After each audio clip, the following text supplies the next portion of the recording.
Do it live. Good afternoon, LinkedIn friends, Valley First Nation. Welcome to another episode of Valley First AI Daily, your collaborative intelligence report. Happy Friday, August 14th, 2026. We made it through another week, Nico. Made it to Friday.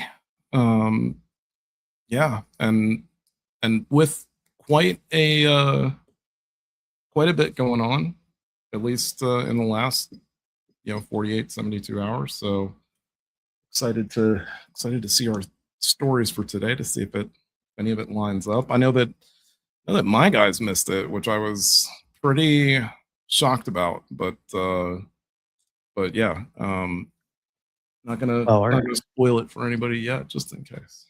we're starting a little late, so the agents over here had as much time as they could possibly have to be up to date here. So we'll see how they did.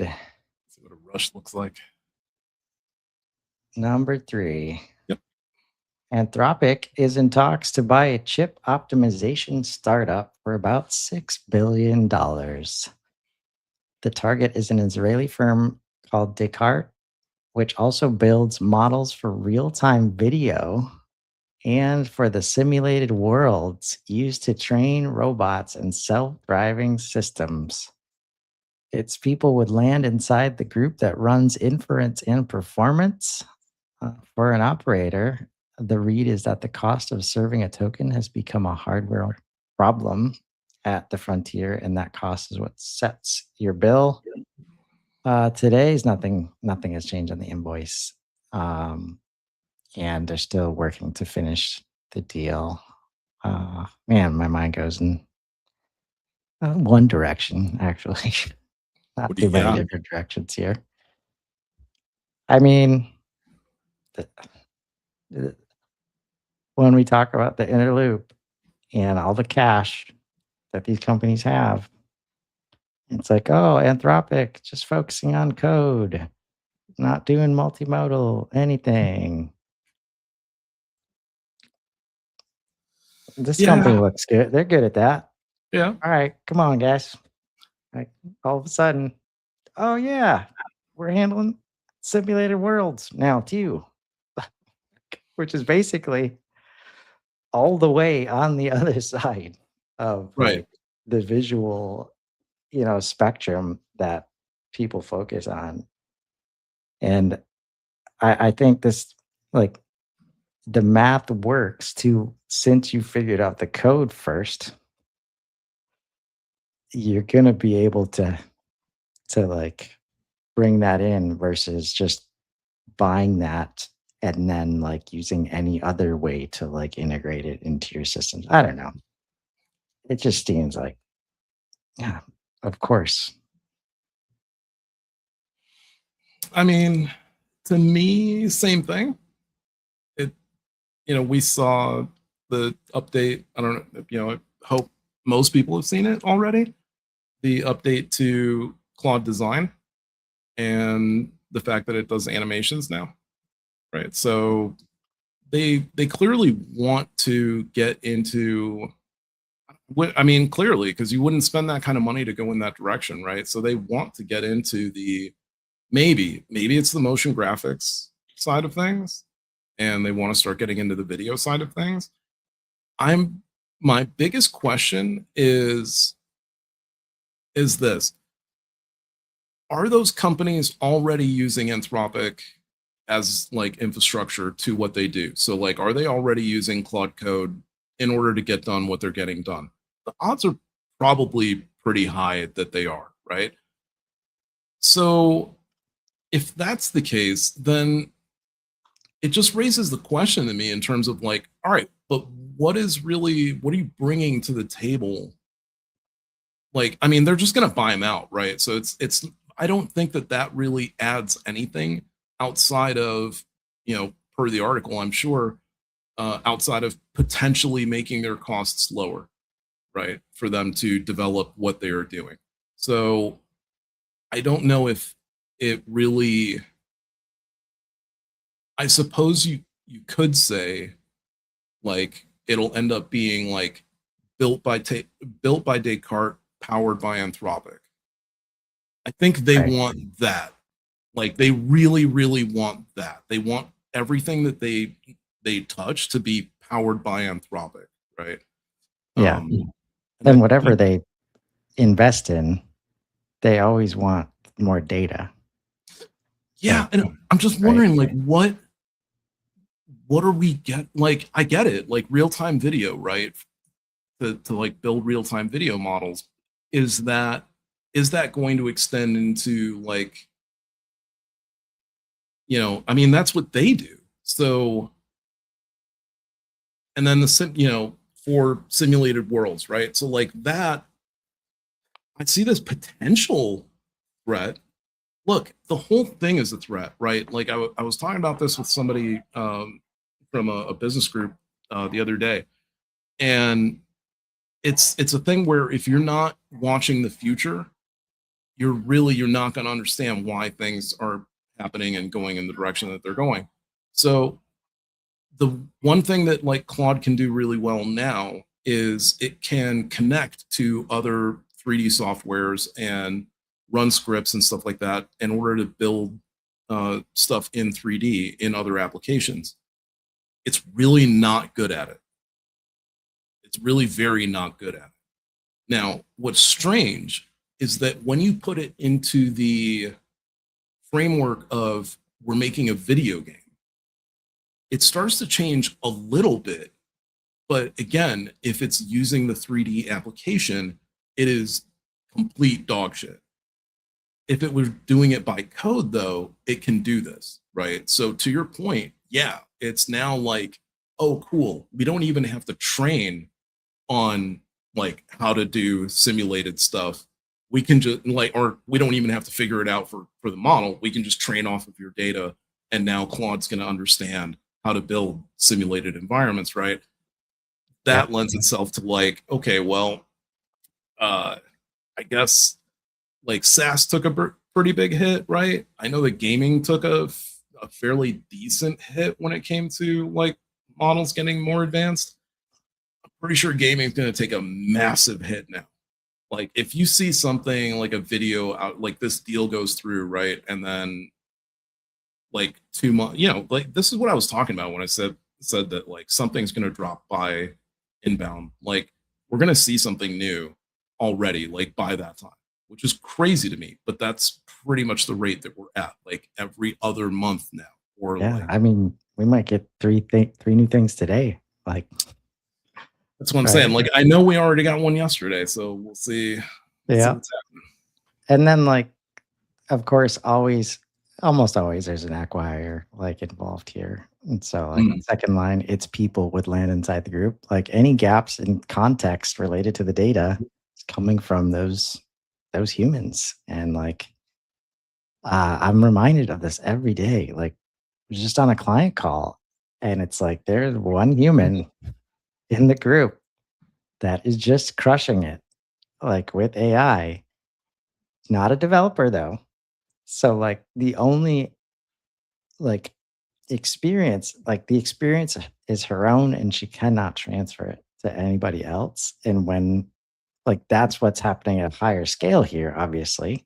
mhm. But everybody's developing in that way. And of course, because we're moving so fast, like and because we can move fast and these companies are embracing the speed because they are the frontier lab, it's possible that it's like, oh, Kimmy K3 dropped. Man, it's whoa. Maybe it's time to go get a company. Like maybe, oh, we can't even come close to competing with that. We got Nico and Chris over here showing like, 3D sculptures. It's not working well over in Cloud Code land. Maybe it's time to get a company. And within a month, yep, 6 billion like on the table. Man, we were looking for somewhere to put this cash too. Good timing. Like, but when you create a ton of value, man, yeah, you're gonna be in a better position to do that. Number two, Gemini 3.7 Flash shipped 3 weeks after the latest Flash model, aimed at coding and agent work. Introductory pricing is 75 cents per million input tokens and 3.75 per million output through December 31st, half the prior price. It scores 65.3 on Long Horizon Engineering against 49.0. I have to get, come on, agents, you need a little bit more context. You can't just be throwing numbers and sentences and expecting us to understand the context. It is live in AI Studio, Anti-Gravity, Android Studio, and the company's enterprise platform. I'm going to assume that's Workspace. For an operator, the cheap tier now covers work that used to need a premium model. The price doubles on January 1st, and those comparison numbers are the vendor's own. Is it going to double on January 1st, though? I don't think so, because I think Google has been actually so even Anthropic broke just recently. But Google has been the Apple of LLM pricing. They have yet to break, and they have yet to, I believe, I have never, and it's why I've stayed away from Gemini, to be honest. I have yet to hear any announcement for like 3.1 Pro or 3.5 or 3.6 Flash of like, hey, we're cutting like, even when it went to 3.6 Flash, there was no like, and we're cutting the cost. It was just like, yeah, it's 3.6. Like, oh, okay, like awesome, right? Yeah, so 3.7 dropped last night, and then that announcement dropped with it, and so I immediately fired up anti-gravity CLI and just started going to town. And oh boy, like we got a lot of stuff done that we were trying to do in like hours, and got it done in minutes. And it's seriously amazing. Like, it's just seriously amazing. I'm loving it. The pricing, it's just a matter of like, can they get so two things. There's a ton of talk out there about like, AI apocalypse, and the whole like, there is still a ton of talk about like, it's blown over, it's over, whatever, overblown. I've still heard people compare it to the .com, which is just unbelievable to me, like really unbelievable. And then there's an interview this morning, which I guarantee you, it is difficult to get interviews with these people. Cannot like understate this. There's an interview this morning on I think CNBC or MSNBC, one of the two, and from their business sector, talking to somebody who deals with infrastructure and data center build outs. And they're asking her, hey, so word is that the infrastructure isn't really getting that used, and that there's really some delays. Are you seeing any of that with what you're doing? And she was like, we can't get them up fast enough. It's like we are behind on infrastructure, if anything. Like we desperately need to just pump these things out. Like we just can't, right? So you would think, right? Like, hey, Nico, you idiot. Just because you heard one person say it doesn't mean it's true. No, true. Totally understand it. I have heard it from several people in the infrastructure level of the data center business, but that's fine. Totally random. Go to a Chamber of Commerce meeting this morning. Totally random. End up sitting next to a gentleman who works in the local electrical business, in one of the local electrical companies that, oh boy, handles the setup and maintenance of a lot of the data centers in Ohio. So naturally, the first question out of my mouth was, hey, is the infrastructure really as on demand as people say that it is? Or are some of these buildings actually sitting empty? This guy looked at me like I had two heads or something, and then was just like, we don't have the power.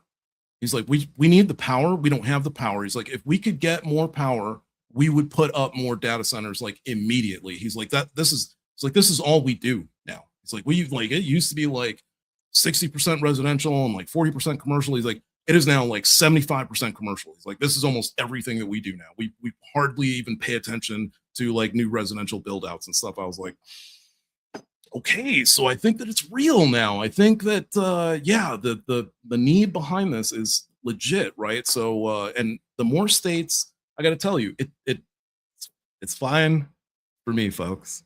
I bought the dip, and it's totally fine. I don't care what happens at this point. Just keep rebelling against the build outs on Earth. Keep doing it, please. Please keep going to your local congresspeople, keep going to your local governors and everything like that. Keep fighting it, please, because the more you fight it, the higher my SpaceX stock goes, and I could not be happier right now.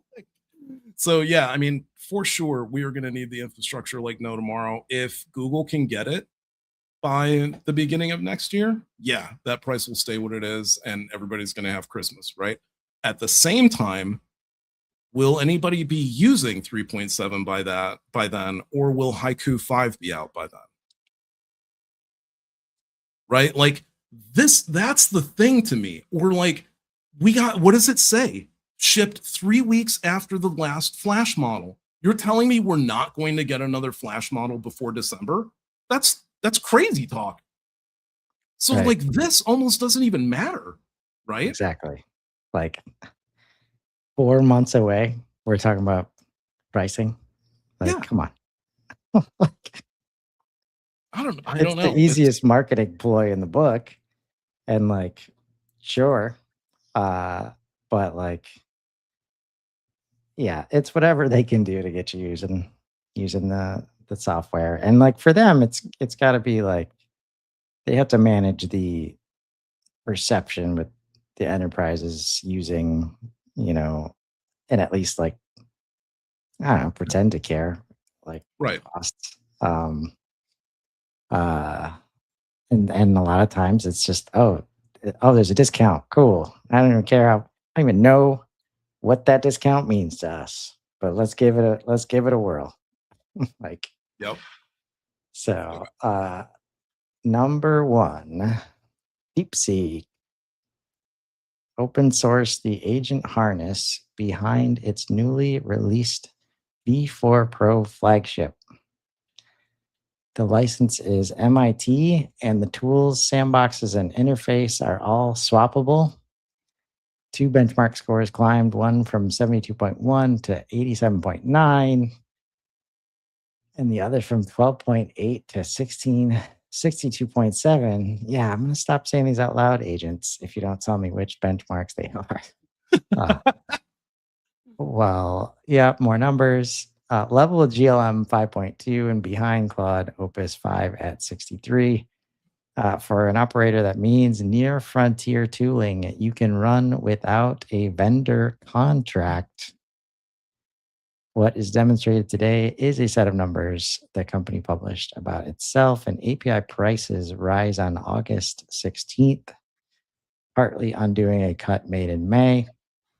I will say I did download the new Muse model that we were talking about Yep. from Meta as a part of this forced rebuild, thanks to a Windows update. So yeah, trying to figure that out, right? The balance between hitting the cloud and doing stuff local, and got to be at least dabbling. I mean, I wouldn't have put it at number one, right? Like, I think the Gemini story is a little bit. I think it's a lot. I think it's a lot more number one than this is. Uh, you know, it's it's awesome, right? But all they're saying by releasing this in reality is, hey, this is how to sharpen your pencil. And there's nothing wrong with that. Like, I'm not saying like, oh, who cares, right? All I'm saying is this stuff already exists in countless forms all over the place. Like GitHub has, I don't know how many repos of harnesses. Like, take your pick. It's harness city. Like you could just walk in there and just search harness dash and boom, like take your pick, right? It's crazy.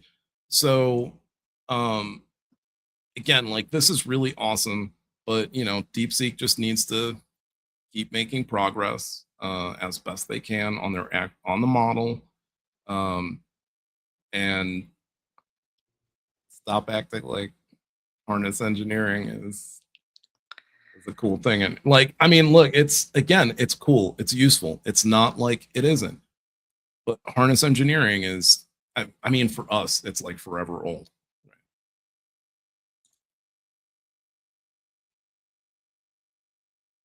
Yeah, I think And that's really what the story is. That headline, they tweaked the harness and it improved the model. That's it. That's like, and but the real headline, if it mattered, would say DeepSeek, whatever open sources harness that improves V4 Pro to be better than XYZ. Insert other model here that you should be competing against or on the same level as. But when you go look up terminal benchmark scores, I'm sure even with this harness applied, I don't think it's breaking into the top 10, right? So like, does it matter at the end of the day that you figured this out, right? right. And for us, it's great, right? Like one of the things I love doing is whenever they release stuff like that, just go nab it and bring it down. And it's like, yeah, okay, so compare your harness to this harness over here, and whose is better? Are there features that are like better? One thing that's better than another? Are we doing something that we should be doing that one has that we don't have? And inevitably, Aries comes back with like it used to be, like 6 or 7 things, and then it came down to like 2 or 3, and now it's maybe one thing, like one thing from somebody else's stuff, which is Yeah. great, right? Like, And for any marketers out there watching, like, do you think anybody enjoyed this ads experience right now? Like, that's 100% the reason I clicked off of this one, like right mm, after I opened it. But like, we're getting our news from over here in this created page that has no ads on it. right, Like, if you think, yeah, um, it's like a clear comparison of what's possible, and please start putting your energy towards building better experiences instead of uh, thinking you're allowed to enter any space that I walk in, um, or click on. So, uh, yeah, man. I've been having uh, uh, yesterday was the first day in a while that I did not do any work that was enabled by Cloud Code. really, Yeah, or AI in any way. wow, And I still managed. Now I say that, and now I remember I had this whole script planned out earlier today of I was gonna. It's all coming back to me now. Like, I say that, right? But I was able to travel through my day without it because of all the work I had accomplished with it, right? mhm, The only thing I couldn't do was our show yesterday because that's like 100%, you know, in the moment, fresh command. We're getting it fresh every day, yeah, right? Um, uh, Maybe I'll learn a lesson and create some backstops. Probably not. It's probably like, all right, this is what happens when you have to do it on your side, Nico. That's probably the solve. But like the being able to do another orange morning and everything that got processed. Oh, and actually before that, we had the road to Unbound. In both of those things, Casey Hawkins is enabled by the repo that has been built by the agents that have been built because hers was not out of commission. Mine was, right? Mhm. And that was like a continuing theme. If I look back on the day, even though I couldn't use it, I was using it to solve the problem and change my infrastructure, but I could not use it. It was one of those days where it's like, oh man, and it's kind of lucky I didn't have a bunch of client calls. But like the fact that like I wasn't, it was okay, right? And it's good to feel that way. Like I didn't like um You sound like there's you been feel moments in the bad, man. past. Well, Like you there's been feel moments in bad. the past where like Claude, there's an outage. You're like, oh shit, I feel like I can't do a damn thing right now. Like maybe we should think about this dependency. And they're like, oh yeah, it's back in 40 minutes. What that no, of course I'm gonna use this constantly. Um, but yeah, so what happened was uh and even though Claude has been defending Windows, I know it had to do with the Windows update. Uh, but it caused like so when this was built in January, this rig, like Mhm. I'm putting stuff on the D drive and I had to set up a virtual machine for various reasons. Again, I'm not a dev, so I just trusted whatever Claude was doing and set up this Linux environment. And uh, for a while, I've been wondering, like, do I still have to do it that way? There's a lot of friction in places. I can't like I got to copy paste links into the browser because it can't directly go to the Windows side. And so finally, I was forced, like, because it broke in that, log into Claude, automatically logged out. Like the bridge, like, was not available. So, and I opened up Perplexity. Like, hey, man, this is the deal, right? It walks me through it, tells me what to put in the terminal. That's not anti gravity. Mhm. Then started up Quad Code in the C drive, which is not where any of the architecture, is. And I got to look at it from a different perspective, and I learned some stuff about where I was launching from versus which folders I'm always working in, and why there was some like discrepancies there between the Claude MD files that were in various places. Uh, learned where, but the whole time I have to make damn sure that no decisions are being made because of the way it's always been, right? Like Okay. oh, like when I'm asking Claude, like, take a look and tell me what we can get rid of now because we don't have the virtual machine. And like we literally the setup, the reason that it was set up in the first place is not a thing anymore. And I had to do it a few times where it's like, so as a reminder, you're approaching this like you're not approaching this from the perspective of like just because it's already that way, because AI will do that where it will protect the existing infrastructure like at all costs and try to just build, oh, we'll fix that, we'll be fine.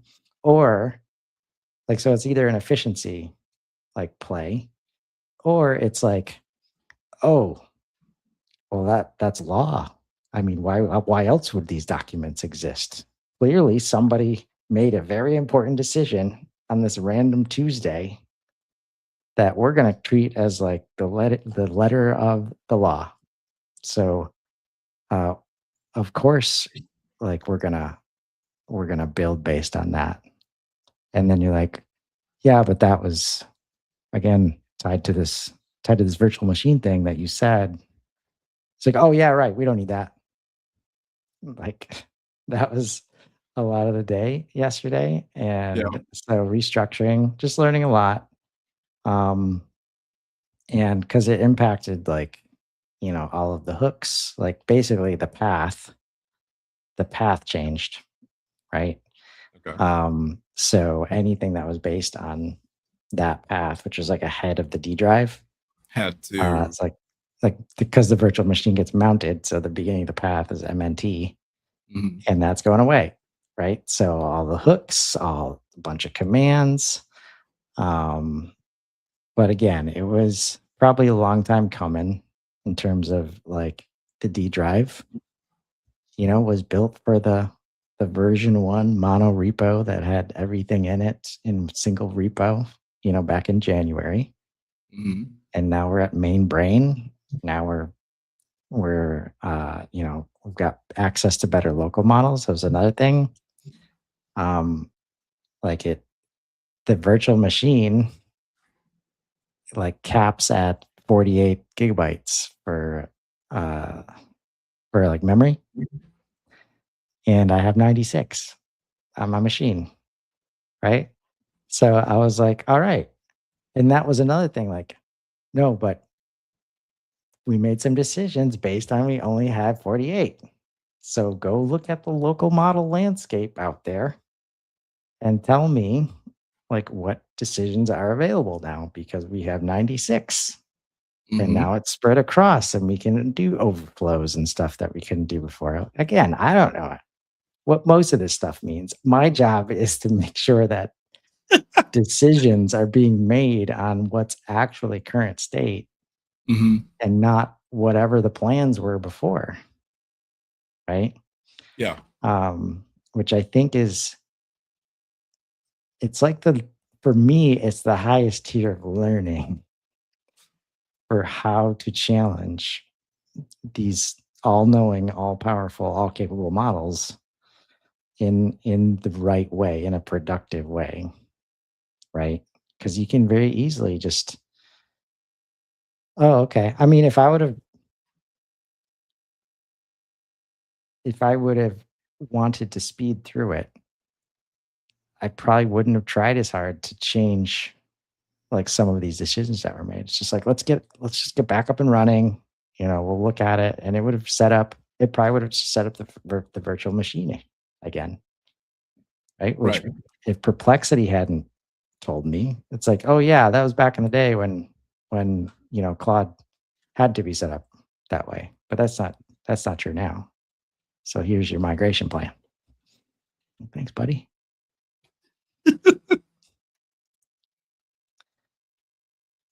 So we're getting back up to speed today.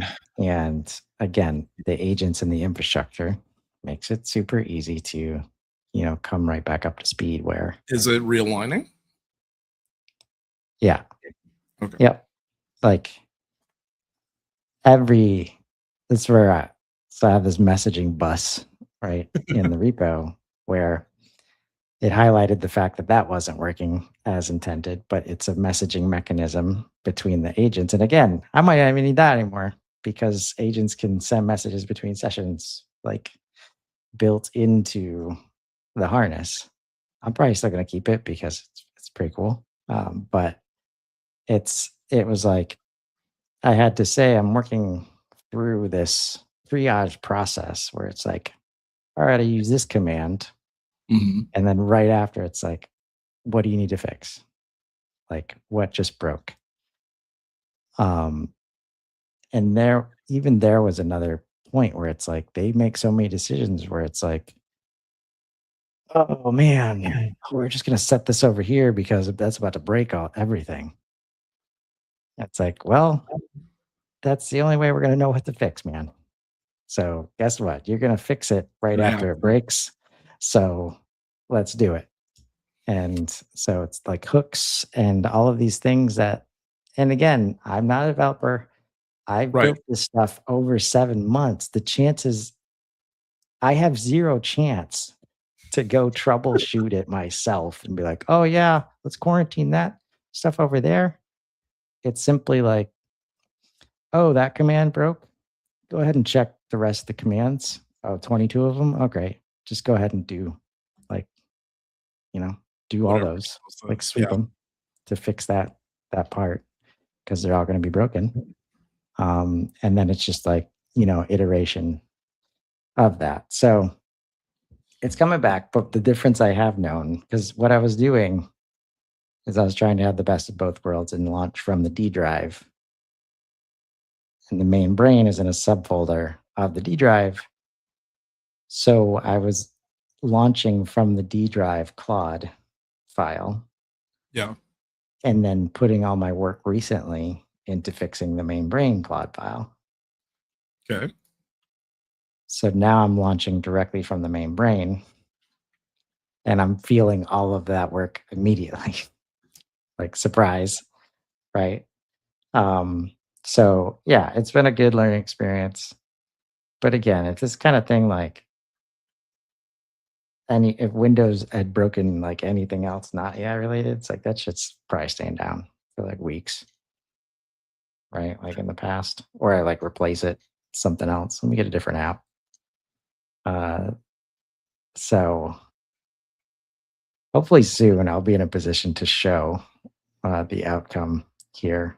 But there's been a lot of restructuring lately, reminding Claude that we're doing this so that the agents can work better, not me as the human. Like, oh, you want to? That was one of the things. Like, well, you said we can't rename stuff because that's going to break stuff. It's like, no. If you think it should be renamed because it'll be easier for the agents to understand what it is, then let's do that. Right. Let's do that. Yeah. It's, I don't know. It's been frustrating like the last couple days, and I'm like even Aries had to make some changes, some new memories today, and just reorganize some stuff. Like, seems like there's fine tuning as you go along, but then at the same time, it would be the same thing. Like, I keep stepping back and thinking about it, and it's like, yeah, but it would be the same thing if you had an employee, right? You're kind of like molding them and shaping them as you go along. And it doesn't matter like what day it is. You could give them a brand new task, and they may like treat it differently than another task when you expect them to treat it the same way, right? So like it's a like it's a strange relationship.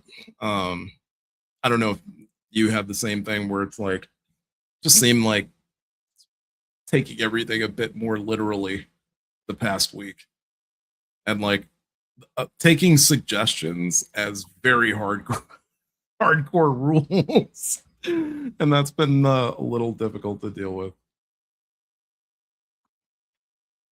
Yeah. I hope like there's definitely part of this where all of the agent isms that are happening right now. Like, let me tell you to let me tell it to you straight because it's not pretty. Like, okay, how do we? If you know you're about to say this every single time, maybe start doing stuff before you tell me that, because you're really well aware of how not pretty this is because it's happened 4 times and you keep telling me how often it's happening. So, can we get to that day where it's like, I fixed this, it's never going to happen again because it happened 4 times today and I figured everything out I needed to figure out. And I know you don't want me saying this anymore. Right, Right. right. That is definitely one of the underlying goals of this restructure because they do it's the process, the rules. It could be so easy to just be like, don't ever say that to me. Yeah, But then you're not solving the reason it's saying that to you. And it just like, it might change. It's likely going to change the decisions that it makes to make sure it doesn't say that to you. yeah. You're Um, like, oh, I'm so sorry. you know, so that's our show Yeah, for this Friday. Some big news coming next week. Very excited. Somehow we're going to be doing even more content. yep. We're not going to stop trying to educate folks about this. No, And never. I appreciate you every step of the way as we do that. And maybe actually this weekend we could do something on Sunday for once. I would love to. I'd love to do some soothsaying. Some soothsaying. I like it. All right, folks. Sunday, singularity soothsayers coming back online. We will see you then. Have a great weekend, everybody. See you then.